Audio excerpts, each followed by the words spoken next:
Hello everyone, welcome back to my channel চুমাদি। আবার চলে আসলাম নিউ আরেকটা ব্লগ নিয়ে। তো সকাল সকাল তোমাদেরকে রসগোল্লা দেখাচ্ছি, কারণ হলো আজ তো পয়লা বৈশাখ। তো সবাইকে আমি মিষ্টি মুখ করছি। তো আমাদের নিজের ঘরে তো কারখানা আছে যেখানে রসগোল্লা বানানো হয়, পনির, গোলাপজাম, তারপর হলো খেজুরের মিষ্টি, সব কিছুই বানানো হয়। তো যখন যে যেটা অর্ডার করে ওটাই বানানো হয়। তারপর আমি আমাদের ঘরে ঠাকুর পুজোর জন্য আমি ঠাকুরের একটা বাটি নিয়ে গেছি, কারণ বাবার অর্ডার ছিল, সব কিছু মালে অর্ডার আছে, তো নিয়ে যাবে, তারপর পরে রাখতে ভুলে যাবে। তার জন্য আমি সকালবেলা গিয়েই আমি আগে ঠাকুরের জন্য রেখে দিয়েছি। তারপর এখন চলে এসেছি ঠাকুরের মানে ফুল, বেলপাতা, দুব্বা এগুলো তোলার জন্য। বেলপাতা নয়, বেলপাতা তো দূর থেকে আনতে হবে, ভাইদেরকে বলবো আনতে। তো আমি চলে এসেছি দুব্বা তোলার জন্য। তো আমাদের যে নতুন ঘরটা তুলেছে ওখানে ভিতরের ভিটিটাতে অনেক দুব্বা হয়েছে, এত সুন্দর হয়েছে, পুজো দিতে না অনেক ইচ্ছে করে। তো আজকে এই দুব্বাগুলো দেখে আমি এখান থেকে তুলছি, আর আমার বিরাটই ভালো লাগছে। তোমাদের সাথে যদি ভিডিওটা শেয়ার না করি ভালো লাগবে না, এত সুন্দর দুব্বা হয়েছে। এরকমও অনেক মানুষ আছে যাদের ঘরে দুব্বা পায় না বা পাওয়া যায় না, ওরা অনেক জায়গাতে খুঁজে খাজে গিয়ে আনে। তো আমাদের ঘরে এত দুব্বা, এত ভালো লাগে, সবাই এসে নিয়ে যাবে, আমি সবাইকে বলি। তো দেখো কি সুন্দর দুব্বা। তো আমি দুব্বা কয়েকটা তুলে নিয়েছি পুজোর জন্য, আর গণেশ পুজোর দুব্বাটা একটু বেশিই লাগবে, কেন আমি পরে বলবো। তো আমি দুভাগে দুব্বা তুলে নিয়েছি আর ফুল তুলে নিয়েছি। ফুলও আমাদের বাড়িতে, আর এখনের দিনে তো গাছগুলোতে ফুল ভরে ভরে ফুল হয়। কতদিন আগে তো গাছে ফুলেই ছিল না, একটা দুটো গেঁদা ফুল দিয়ে ছিঁড়ে ছিঁড়ে ঠাকুর পুজো দিত মায়। তো এখন তো অনেক ফুল, লাল ফুল, সাদা ফুল, আর এই যে টগর ফুলগুলো, আর হলো ওটার কি ফুল জানি না, ব্লু কালার যে দেখছো। তো ওরকম মানে অনেক ফুল আছে, জবা ফুল। তো গাছ ভরা, এখন অনেকগুলো ফুল তুলেছি, আরও তো ফুল আছেই গাছে, অনেক ফুল আছে। তারপর আমার ফুল তোলা এগুলো সব রেডি করে রেখেছি। একটা আম সরা পেরেছি আমাদের গাছের থেকেই। তারপর এই ব্লাউজটা মার আমি একদিন সিলিয়ে রেখেছিলাম পরবো বলে, তো আমার সাইজের করে রেখেছি। তারপর দুটো শাড়ি বের করেছি। প্রথমে এই শাড়িটা, এই দুটো শাড়ি, এই নতুন 3টা শাড়ি বের করেছি। তো প্রথমে একটা শাড়ি যেটা দেখেছি ওটা ভাবলাম মার জন্য পয়লা বৈশাখের জন্য আনা হয়েছিল, তার জন্য ওই শাড়িটা আমি পরলাম না। কিন্তু আগের একটা নতুন শাড়ি আনা ছিল, কটনের সুতি শাড়ি। দেখো এই শাড়িটা পরতে বলছে মায়, মানে এটাই বেশি নতুন, মানে এটা কেউ একদিনও মানে মা খুলে নেয় ভাঁজ, তার জন্য মা এটা পরতে বললো। তো আমি এটাই পরে নিয়েছি। আর ওই শাড়িটা একটু খসখসে টাইপ, আমি তো কাজ করব তার জন্য ওটা আর পরলাম না। তো কটন এখন নতুন শাড়ি পরলেও কিন্তু একটু খসখসে লাগে, তবু কিন্তু আমার ভালোই লাগে শাড়ি পরতে। আর হলো এতটা মানে ভারী লাগে না, শাড়িটা একদম সফট, যেরকম পরেছি মনে হচ্ছিল না। তারপর আজ আর তোমাদের সাথে কিন্তু কিছু মানে মেকআপ লুক শেয়ার করছি না, কারণ মেকআপ লুক শেয়ার করতে গেলে ব্লগটা অনেক বড় হয়ে যাবে, আর আমার পুজোও দিতে হবে, এগুলো করলে তো হবে না। তার জন্য আমি শাড়িটা পরে আর একটু সাজগুজ করে তারপর তোমাদের সামনে আমি ক্যামেরাটার সামনে আসলাম। তো এখন একটু লিপস্টিক লাগিয়ে নিয়েছি, আর গালগুলো গোলাপি করার জন্য গালও একটু একটু লাগিয়ে নিয়েছি, কারণ পুজো দেওয়া তাড়াতাড়ি হয়ে গেলে আমি 2-একটা শর্টস বানাতে পারবো, তার জন্যই। আর একবারেই সেজে নিয়েছি, পরে আর সাজতে ইচ্ছে করবে না, পুজো দেওয়া হয়ে গেলে তখন একদম শরীর খারাপ লাগবে। তার জন্য একবারে সেজে নেই, যদি পুজো দেওয়ার পরে শরীরটা একটু ভালো লাগে তখন শর্টস আর 2-একটা ফটো তুলে নিতে পারবো, তার জন্য সেজে নিয়েছি একবারে। আর চুলগুলো ভিজা ছিল বলে একটা কাটা লাগিয়েছি। আর এই কানেরটা কিন্তু প্রথমবার পরেছি, এই কানেরটাও মার জন্য এনেছিলাম আমি, কিন্তু মার এতটা ভালো লাগে না, তাই আমি পরে নিয়েছি। আমার ভালোই লাগে এরকম কানের টপ পরতে। তারপর একটা গলার উপরে নিয়েছি, আর একটা লাল টুপ নয়, টিপ পরেছি। তো আজ তো পয়লা বৈশাখ, পয়লা বৈশাখের দিন নতুন কিছু পরে ঠাকুর পুজো দেবো, নিজের যেন মনটা অনেক ভালো লাগছে তার জন্যে। আর ড্রেস কুর্তি এগুলো আর পরলাম না, তো শাড়িটাই পরেছি। তো এখন পুজো দেবো, আর মাও স্নান করছে, মার কাজগুলো করে, তো মা আসবে। তো এখন আমি রেডি হয়ে গেছি, চলো এখন ঠাকুর ঘরে যাওয়া হোক। আর আমি প্রথমে কিন্তু স্নান করে এসে নাইটিটা পরে এসেছিলাম, তারপর টুকটাক যেগুলো ঠাকুরের কাজগুলো থাকে, বাসনপত্র ক্লিন করা, ওগুলো করে নিয়েছিলাম। তো এখন দেখো আমি সব ভোগটাও রেডি করে নিয়েছি, আর ফুল, বেলপাতা কি আমার ভাই নিয়ে আসলো। তারপর এখানে সব কিছু রেখে দিয়েছি কলা পাতার আগাটাতে, আর আমি ভোগটা সাজিয়ে নিয়েছি। আর আমাদের ঘরে ঠাকুর পুজোটাও দিব। আর এখন আমি যে গণেশ বাপ্পাকে যে স্নান করাচ্ছি, কিন্তু ওই জলটাতে আমি চন্দন, ফুল, বেলপাতা, দুব্বা সব কিছু দিয়ে তারপর স্নান করাচ্ছি। তো এই এক বৈশাখে কিন্তু লক্ষ্মী আর গণেশের যে একসাথে ফটো থাকে বা মূর্তিতে পুজো করা হয়। তো আমাদের কারখানা ঘরে একটা আছে, কিন্তু ওটা না একটু ভাঙা আছে, তো ভাঙা ফটোতে তো পূজা করা হবে না। তার জন্য এই গণপতি বাপ্পাটাই আছে, ভালো দাদা এনেছিল। তো এই ঠাকুরটাই আমি বসিয়ে পুজো করব।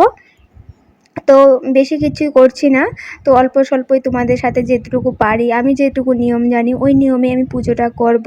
তো তোমরাও ভুলভ্রান্তি হলে আমাকে বলো। আমি তো প্রথমবার গণপতি বাপ্পার কিন্তু পুজো করছি, তো আমার অনেক ভালো লাগছে মনটা। আর এদিকে আমি ঘরে ঠাকুর পুজোটাও দিয়ে নিচ্ছি। তো বেলপাতা, ফুল সব কিছু ছিল বলে আমি ভাবলাম যে আর সব কিছু দিয়ে আমি শিব বাবাকে একটু জল ঢালবো, তারপর ঢেলে নিলাম।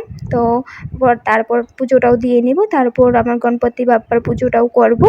আর তুলসী মাতা বাইরে একটা শিবলিঙ্গ আছে, তোমাদের আগে দেখিয়েছি, ওখানেও জল ঢালাবো, মানে ঢালবো। তো যাই হোক, ওগুলো পুজো পালি করছি, এখন তোমরা দেখতে থাকো।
ঘরের ঠাকুর সেবা দিতে দিতে মা চলে আসলো। তো মা অনেক কাজ করে এসেছে, কারখানা ঘরে কাজকর্ম, রান্নাঘরে কাজকর্ম সব কিছু করে তারপর আসলো।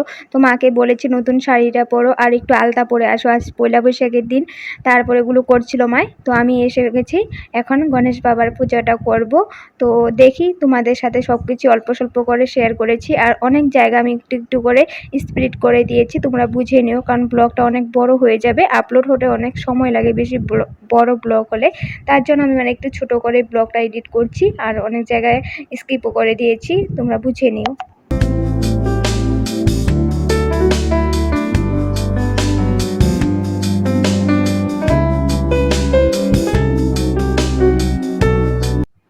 দেখো, আমি কিন্তু একটা পান নিয়েছি, পানটাতে কিন্তু কোনো ফুটা বা কোনো দাগ যেন খারাপ পান না হয়, তো ভালো একটা পান নিয়েছি। তারপর আমাদের গাছের সুপারি, একটা গোটা সুপারি মা তুলে দিয়েছে। তারপর আমি চাল, একটা নয় কয়েকটাই চাল দিয়েছি। দেওয়ার পর আমি দিয়েছি হলুদ আর হলো সুতা, একটা গণেশ বাবার সুতা, গণপতি বাপ্পা লেখা আছে ওই সুতা নিয়েছি, ওটা দিয়েছি। তারপর মুঠি বাঁধা যে দুব্বাটা, ওখানে কিন্তু 24টা দুব্বা আছে, তো 24টা দুব্বা দিয়েছি। তারপর উপরে দিয়েছি একটা সিঁদুরের টেমা। তো যেগুলো আমি দিয়েছি ওটা একজন বড় পণ্ডিতের পূজার ভিডিওতে দেখেছি, তাই ভাবলাম আমি ওরকমভাবে চেষ্টা করি করতে। ভুলভ্রান্তি হলে ভগবান আমাকে ক্ষমা করে দিবে, কারণ আমি জানি আমি প্রথমবার চেষ্টা করছি। আর আমার নিজের মনটা অনেক ভালো লাগছে যে আজ পয়লা বৈশাখের দিন আমি গণপতি বাপ্পার পুজোটা করতে পারছি। তো দেখো, আমি কিন্তু এখন আলপনা করছি ঘট বসানোর জন্য। তো আলপনাটা করে এখানে ধান দুব্বা দিয়ে তারপর ঘরটা বসাবো। তো ঘটের আলপনাটা জলপূর্ণ ঘট আমি ওটা তো সব কিছু দিব, দিয়ে তারপর জলপূর্ণ ঘরটা আমি এখানে বসাবো।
ঘট বসানোর সময় আমার শাড়ির আঁচলটা পড়ে আছিল, তো ভাই সাইডে এসে যদি ভিডিওটা করতো তোমাদের সাথে ভালো করে আমি ঘট বসানোটা শেয়ার করতে পারতাম।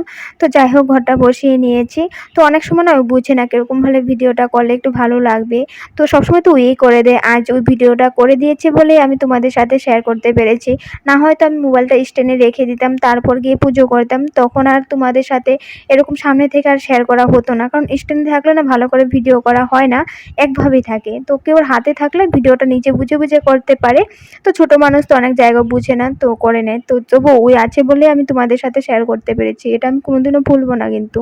তো যাই হোক আমি ঘট বসানোর পরে তারপর আমি ভোগের বাটাগুলোও সাজিয়ে নিয়েছি। তারপর আমি ভুজি দিয়েছি, ভুজিতে টাকা, একটা আলু আর চাল ছিল, আর একটা জলপূর্ণ ঘট, আর সরি জলপূর্ণ ঘট তো দিতেই হবে, মানে একটা জলের গ্লাস দিয়েছি। তারপর ভোগটা সাজিয়ে দিয়েছি। আর আমি কিন্তু টাকাও দিয়েছি আসনে, ওটা হয়তো দেখানো হয়েছে কিনা জানি না, তো হয়তো স্কিপও করে দিয়েছি, বলতে পারি না। তো যাই হোক আমি দেখো এখন ধূপ ধুনা এগুলো দেখাবো। আর আমি যেহেতু প্রথমবারে করছি, এর বিষয়ে আমি আর কিছু জানি না, ধূপ ধুনা দেখিয়ে পুজোটা করছি। আর আমি ব্রাহ্মণও না যে পণ্ডিত মন্ত্র পড়বো, তো তেমন কিছুই নেই। হ্যাঁ, পাঁচালি থাকলে আমি পাঁচালি পরে পুজোটা করতে পারতাম, কিন্তু আমার কাছে পাঁচালিও ছিল না, তাই আমি ধূপ ধুনা দেখিয়ে পুজোটা সেরে নিচ্ছি। তো দেখে নাও।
আমার পুজো দেওয়া কমপ্লিট হলো।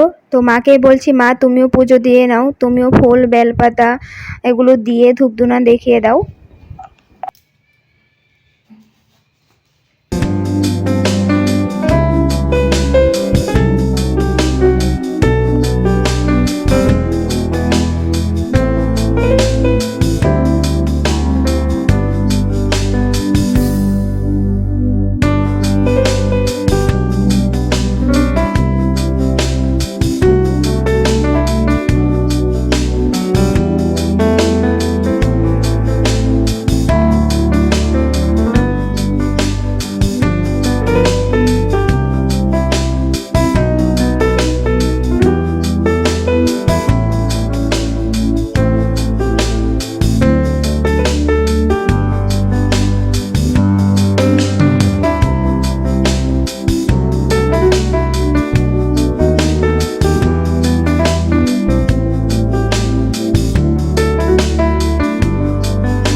তো মা একটা থালা রেডি করে নিয়েছে, দেখো এই থালাটাতে নিয়েছে সিঁদুর, ফুল, দুব্বা, ধান, ধূপকাঠি, প্রদীপ। এটা নিয়ে যাবে কারখানা ঘরে, চুলা আছে, ঠাকুর আছে, ওখানে দেখানোর জন্য। তো ওটা আর আমি ভিডিও করলাম না। তারপর আমি বাইরে এসে গেছি কয়েকটা শর্টস, রিলস এগুলো ফটো তোলার জন্য। তখন এসে গেছে আবার একটা পার্টি হুচুরি গাবার, তো খিচুড়ি গাচ্ছে। তো আমি ভাবলাম একটু ভিডিও করে নিই ওদেরকেও। তারপর আমিও রিলস বানিয়ে নিয়েছি, ভিডিও করে নিলাম। তারপর চলে এসেছি আবার ঠাকুর ঘরে। তো ঠাকুরের ভোগটা নামানোর জন্য, কারণ উপাস আছি তো খিদেও পেয়েছে। উপাসটা ভেঙে নিয়ে এখন ঠাকুরের প্রসাদ খেয়ে তারপর মা চলে গেছে কিন্তু রান্নাঘরে। তো মা আবার কালকে যে চিড়া, কলা, দই এগুলো আছে, এগুলো মাখা করছে। তারপর আমিও ভোগটা নামিয়ে নিলাম, আর আমার দাদার ছেলেটাও এসেছে। তো সবাইকে চিড়া, কলা, দই এগুলো মাখা দিয়ে আর আমি প্রসাদটাও দিয়ে দিয়েছিলাম। তো সবাই একসাথে খেয়ে নিয়েছে। তো আমিও খেয়ে নিলাম, তোমাদের সামনে এসে গেছি।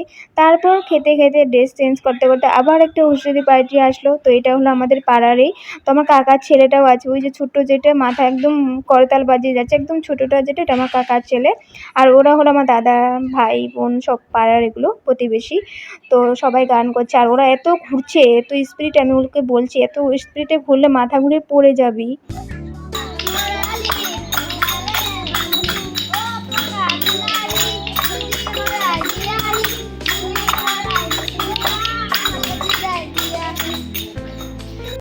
তারপর মা রান্নাবাড়া করে নিয়েছিল। তো আজ কি রান্না করেছে দেখো, চিকেন কষা বানিয়েছে, মুসুর ডালে ধনেপাতা দিয়েছে, আর টমেটো চাটনি করেছে। তো আজ আর রেসিপি শেয়ার করিনি তোমাদের সাথে। আর আমি কিন্তু সাথেই নিয়েছি কালকের যে বানানো ডাল, সবজির ডালটা, ওটাও নিয়েছি। খেতে কিন্তু ভালো লাগে বাসি ডালটা। আর চিকেন কষাটা অনেক সুন্দর গন্ধ বেরিয়েছে, খেতেও দারুণ হয়েছিল। খাওয়া দাওয়া করে নিয়েছিলাম। তো বাবা এসে গেছিল। তো ষাঁড় গরুটা আমাদের রাস্তার গেটের সামনে বসে আছিল, খিদে পাচ্ছিল হয়তো। তো বাবা কলা আর আলু দিয়েছে, খেয়েছে। তো যাই হোক, আজ ব্লগটা এখানে রেখেছি। ভালো লাগলে লাইক শেয়ার করো। Bye bye.